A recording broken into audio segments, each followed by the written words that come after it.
Here we are. Welcome, guys. It's Technology Drop-In Thursdays. Today is June 3rd. We've got not a lot of action happening on. So one of the things I wanted to do today is I wanted to actually show you some of the apps and shortcut things that I've used in the past that I use a lot, especially when I'm doing a lot of spreadsheet work kind of stuff. So I'm going to share some of those with you.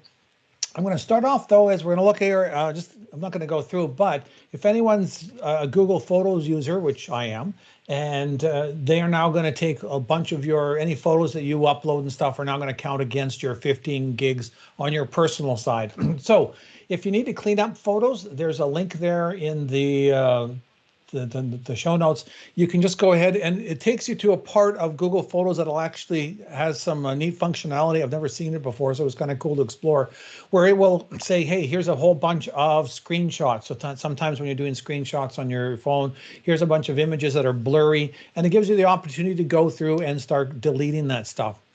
When you go to this page, there's also a couple links at the bottom that say, here are some emails that you may want to clear out. Because when you get 15 gigs from Google, that's for all storage. So Google Drive, your photos, as well as your email.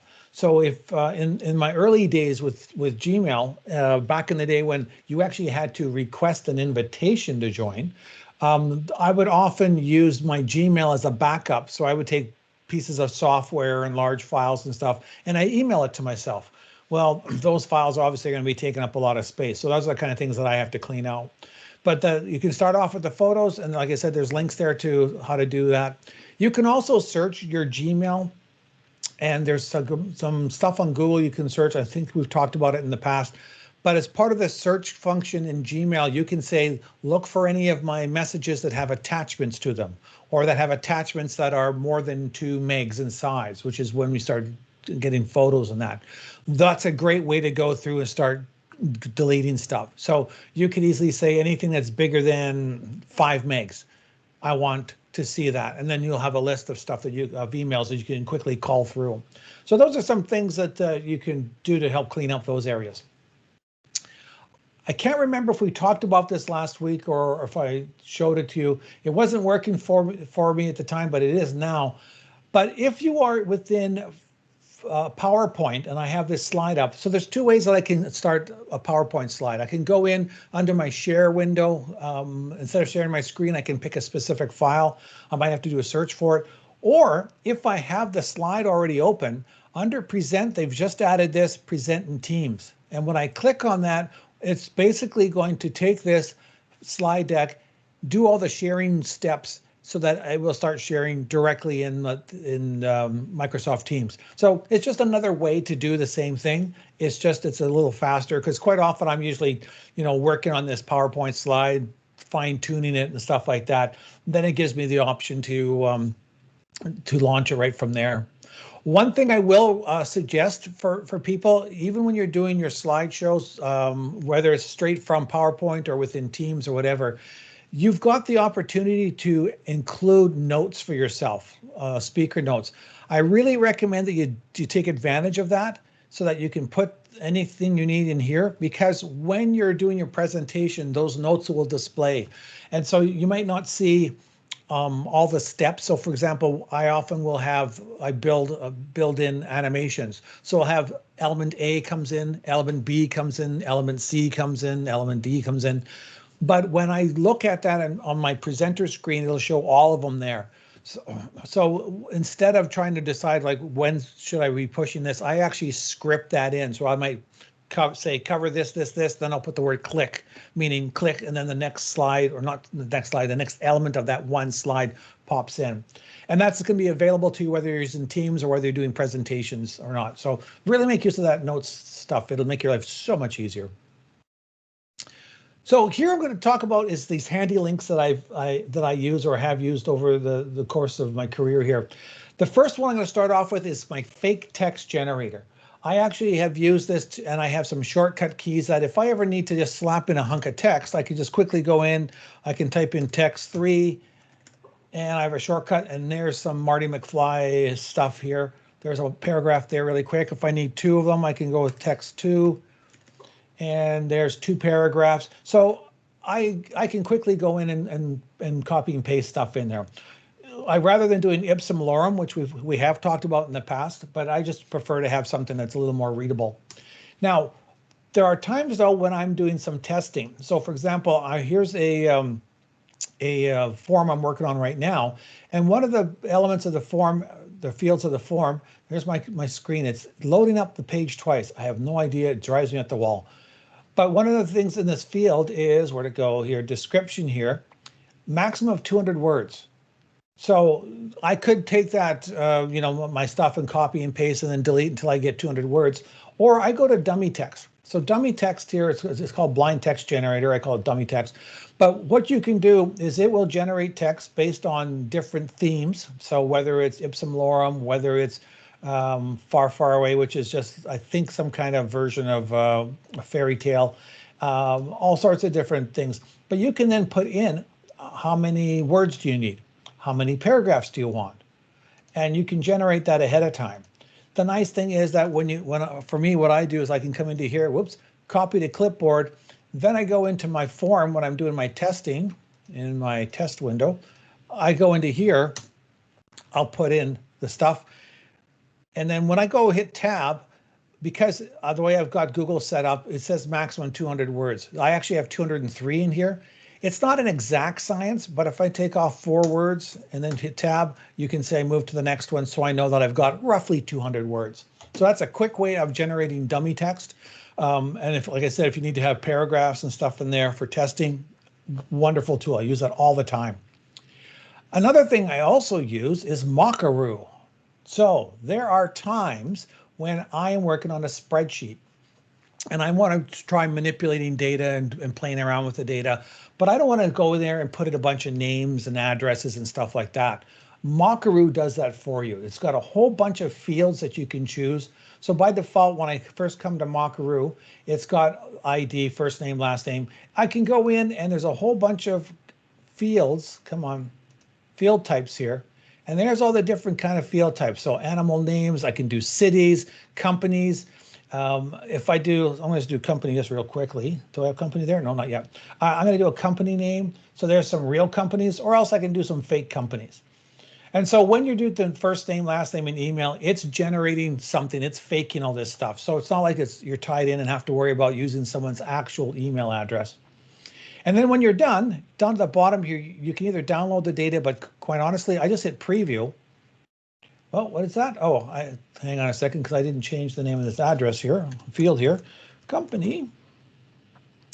Try that again. So there it is, laid out and it also respects the order that I've put everything in. So I can now just quickly highlight the text here, copy it, go into my spreadsheet, select my cell and paste it in, and there it is. There's all my data. It brought that background formatting in, so what you can do is I can paste special. I'm just going to paste values only. This is available in Excel as well as Google Sheets. So there are times when you're copying a range of data, there might be a formula in there. This way it just says, no, I don't want the formula. I'm just going to paste in the actual data. Come on, paste values. Oh, I know why, because I did my special paste version. Okay, let's try this again. Paste special. What? Make a liar out of me. One more time. That's not at all what I wanted. Well, imagine, if you will, that it did what it was supposed to do. So anyways, there's all the data there, and you can see that the names are all kind of faked up. So these aren't real email addresses. These aren't real companies, but it's a great way of, rather than you having to play around and make up that data yourself. So that's Mockaroo. Whoops. Where is, oh, down here. Photopea is a graphics program. I'm not going to go into it, but it's a lot like Photoshop. So if you're a Photoshop user, our agreement with Adobe has changed, so not everyone has access to all the Adobe stuff. Photopea is a great little tool. It's very similar to Photoshop, so you can do a lot of the stuff in there. The best thing about it is that it will also read Photoshop files. So if you've created graphics with multiple layers and stuff like that, Photopea can interpret that and work with those files. So you can just upload it. It's a free graphics program. It's web-based, so you can use it on like a Chromebook and stuff, which is where I typically use it a lot, and just makes it really easy to do those graphic editing stuff. Okay, image flip. This is a meme generator. So this is fun. If you're doing any kind of presentation or whatever, and I need to actually make more use out of it as I do more slides and stuff. But basically, you can go in here and get a meme. Now, down at the bottom, there's all these hot memes. So these are ones that people are creating right now to give you ideas. But the easiest thing to do is you can go in and you can search for a meme. So I'm just going to type in The Rock because I know I saw one there. So there's the one of The Rock driving. Actually, the one I like is it American Chopper. Yeah, I love this one. So you can go in and basically you see where all these boxes are. It basically allows you to quickly go in and add your text in there. Nick, whoops, Nick, you're late. I don't like coffee. So you can see what's going on. And then you can change colors and stuff like that. Do yourself a favor. I mean, you can search for ones that other people have created when you go down at the bottom of the list from the homepage. Sorry, not from here, but back to the page we were at. You can go and look at those. You can also create not only memes, but how to make a GIF. You can do a chart or those motivational posters. So some of the things I'm just going to show up some of the stuff that I did. So like a motivational poster like this, Microsoft is like liver. It's good for you, but you don't like it. Things like that. You can also, where's the one I like here? This is my favorite. There's only one space after a period. And you can see where we're going with that. So there's lots and lots of flexibility. Just makes stuff a lot more fun. And the nice thing is when you create a account, like I've got here, it actually will save all your images that you create. So stay in school and make good choices, like the Tooth Fairy. If anyone ever saw that movie, The Tooth Fairy, where The Rock was in it, they'll not understand that one. So that's image flip. If you're doing videos and you're loading them up to YouTube, if you use some music that you have on your own library or something like that, there's a possibility that YouTube will flag it and say, no, you cannot use it. The owner of this does not want anyone using it for their video, and then you will be forced to go in and pick different audio. Well, YouTube itself has a library. So when you're uploading videos, you can automatically put this music in the background. Now, here's the challenge. Let's say I have a voiceover, so I'm talking and I've got some music in the background, and then suddenly I upload this. If I get tagged and it says, Trevor, you were using some song that someone else owns and they have copyright and they don't want it up there, then my whole audio gets removed, which includes my voiceover. So what I would do is I actually will go here to the audio library. So this is from YouTube itself, and there's a link in the notes there. But you can take all these free audio pieces and you can download them and then use them. That way you're using audio that YouTube has already approved of because it's their audio. And that way I can still do my voiceover. I don't have to worry about anything. It's going to be, works great for that. So on my other account, I have a bunch of favorited stuff. So as you find music that you like, you can download it, but you can also star it so that you have that as a background to use. You can, as I said before, if there's video, like let's say you're doing a slideshow of your holidays, you can go in and replace whatever audio is there with whatever's here in the YouTube library. So, you don't have to build everything outside of YouTube. You can make some use of YouTube. And then the last thing I want to show you is the Internet Archive Wayback Machine. Oh, I love this one. So they've actually expanded. So this is where you can go, and the organization, which is a non-for-profit, basically will index websites. They have a whole list of software that you can mount online. So back in the days, as an early Mac user, I can actually use the software there, and I can run Mac Paint, which is one of the first graphic design programs for anything. So I mean, that's a 35-year-old Mac. I can actually go around and play around in that. The other thing, though, I like to use as far as the Wayback Machine, which is for the Internet Archive. So it will go back in time and show you what a web page looked like. It might not have all the graphics and stuff like that, so it kind of depends. It's hit and miss. But they go in, index the website every once in a while, and then they can go in. You can go in and take a look at it. So it starts off with the URL. Notice I have gmcc.ab.ca. We switched that out around, I don't know, probably about 15 years ago to McEwen. No, it'd be longer than that, probably 20 years ago, to mcewen.ca. So this is the original URL that we had. And you can see it goes back to 1998. Our first web page went up in 1995. Tim Crystal created it, and I was the first webmaster and looked after our website for a number of years. So, but the first one that they remember is from 1998. So it takes a little while to load it, so I'm actually going to just load this for you. But this one here is from October 24th, 1997, and that's what our website looked like back then. This is a little different because these used to be rollovers that when you would do this, it would highlight or change color. But that's what our beautiful website looked at. It's so gorgeous, looked like. And then we've got another one here. We changed it a little bit, of course, with Catch the McEwen Spirit. For those of you that remember that, we were still Grant McEwen Community College back then. So there's what our website looked like then. Then in 1997, we went with this thing.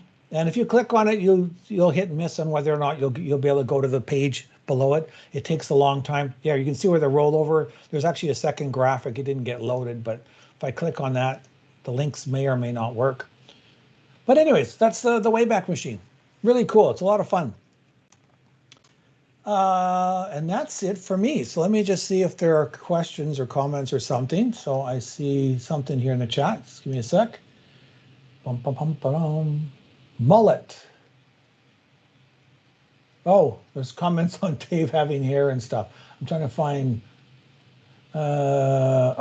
Okay. No, nothing there for questions and stuff.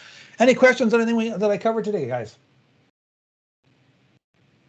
Trevor, I just had one with that talking about Google drives and stuff. Does that also include the so, for example, U of A has the alumni Google Drive. Does that apply to that as well? I don't think or even so. ours? Yeah, I don't think so because that's still part of the education version, and the education version you get 1 terabyte. So I mean, yeah, okay. Have fun filling that up. Yeah. As far as I know, I haven't read or heard anything different.